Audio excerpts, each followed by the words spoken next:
আসসালামু আলাইকুম রহমতুল্লাহি ওয়া বারাকাতুহু। সম্মানিত বন্ধুরা, শেখ আহমদুল্লাহকে নিয়ে পোস্ট করেছেন মুফতি গিয়াসউদ্দিন আত-তাহিরি এবং তিনি তাকে নিয়ে বেশ আপত্তি তুলেছেন এবং শেখ আহমদুল্লাহ সাহেবের যে ফাউন্ডেশন আছে আস-সুন্নাহ ফাউন্ডেশন, সেটাকে নিয়েও মুফতি গিয়াসউদ্দিন আত-তাহিরি তিনি আপত্তি তুলেছিলেন। আমি সেই বিষয় নিয়ে কিছু কথা বলবো। আমি প্রথমেই বলবো যে শেখ আহমদুল্লাহ সাহেব বাংলাদেশের পরিচিত একজন ব্যক্তি এবং তিনি বর্তমানে যে কার্যক্রমগুলো করছেন, তিনার সংগঠনের মাধ্যমে মানুষদের কাছে বিভিন্ন সময় মানুষদেরকে সাহায্য করছেন, কাউকে রিক্সা দান করছেন বা যখন যার যেটা প্রয়োজন পড়ছে সেই অনুযায়ী তার সংগঠন বাংলার মানুষদেরকে সহযোগিতা করার জন্য চেষ্টা করছেন। এবং শেখ আহমদুল্লাহ সাহেব এমন একজন ব্যক্তি যিনি যুগ উপযোগী সিদ্ধান্ত নিয়ে থাকেন এবং তিনার মাধ্যমে বাংলাদেশে অনেক মানুষের সেবা হচ্ছে এবং ইসলামের খেদমত হচ্ছে। এমন ব্যক্তিকে নিয়ে মুফতি গিয়াসউদ্দিন আত-তাহিরি সাহেব স্ট্যাটাস দিয়েছেন বা আপত্তি করেছেন, এটা আসলে দুঃখজনক।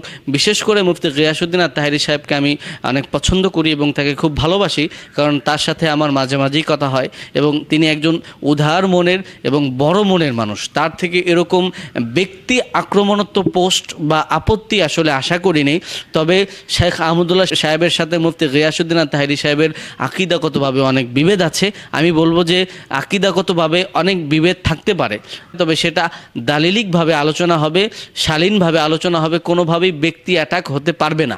কারণ ব্যক্তি অ্যাটাক হওয়াটা এটা একটা খারাপ কাজ এবং ব্যক্তি অ্যাটাক হলে এর মাধ্যমে উম্মাহের কোনো ফায়দা হয় না, এর মাধ্যমে নিজেদের মধ্যে অনৈক্য তৈরি হয়। এবং বিশেষ করে একজন ট্যালেন্টেড আলেম বাংলাদেশের মুফতি গিয়াসউদ্দিন আত-তাহিরি হাফিজাহুল্লাহ, আপনার কাছ থেকে আমরা এরকমটা আশা করি না, কারণ আপনি অনেক বিচক্ষণ এবং আমরা জানি যে সুন্নি উলামায়ে কেরামদের মধ্যে থেকে আপনি একেবারেই ব্যতিক্রম। তো সেই হিসাবে আপনার কাছ থেকে আমরা এরকম আশা করি না। আপনি ব্যক্তি কেন্দ্রিক আক্রমণ না করে দালিলিক আলোচনা করবেন।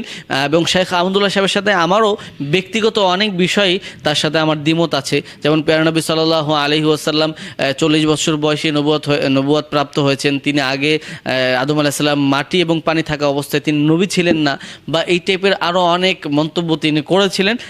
বিশেষ করে সেই মন্তব্যগুলোর সাথে আমারও শেখ আহমদুল্লাহর সাথে দ্বিমত আছে। কিন্তু দ্বিমত থাকলেও তার যে কার্যক্রমগুলো অবশ্যই এটা বাংলাদেশের মানুষদের জন্য উপকারী এবং যুবকদের জন্য উপকারী। এবং শেখ আহমদুল্লাহ সাহেবের সবচেয়ে ভালো লাগার যে বিষয়টা হচ্ছে তিনি অন্যের সমালোচনা থেকে নিজেকে দূরে রাখেন এবং সমালোচনা করলেও সাবলীল সমালোচনা করেন। এই জন্য মুফতি গিয়াসউদ্দিন আত-তাহিরি হুজুরকে আমি বলবো যে অবশ্যই আপনি সাবলীল সমালোচনা করেন। এবং আপনি বলেছেন আপনি তাকে ইসলাম বিরোধী শক্তির সাথে মিলে এরকম কিছু শব্দ ব্যবহার করেছেন এবং আপনি বলেছেন যে ইসলামের অপব্যাখ্যা করে এবং ধোঁকাবাজ, এই টাইপের শব্দ আপনি ব্যবহার করেছেন।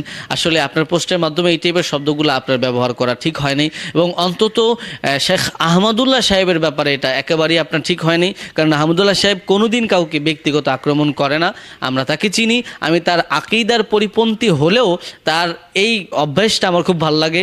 তিনি না, মিজানুর রহমান আজহারি সাহেবেরও এই বিষয়টা আমার খুব ভালো লাগে যে ব্যক্তিকেন্দ্রিক অ্যাটাকগুলো তারা করে না।